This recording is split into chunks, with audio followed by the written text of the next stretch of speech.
Dobar dan i dobrodošli u novi video. Danas pravimo posne Raffaello kuglice.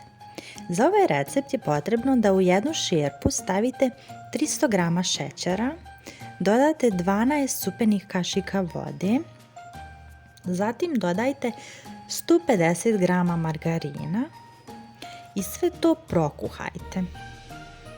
Kada ste otopili šećer, vodu i margarin, dodate još 300 g kokosa i 200 g mlijeka u prahu.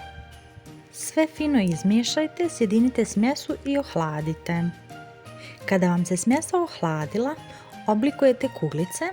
U unutrašnjost svake kuglice stavite jedan lješnjak i kuglicu uvaljate u kokos. Kuglice možete da pravite veće ili manje po vašem izboru, a lješnjak je potrebno prethodno propržiti i oljuštiti im koricu. Nadam se da vam se ovaj recept svidio.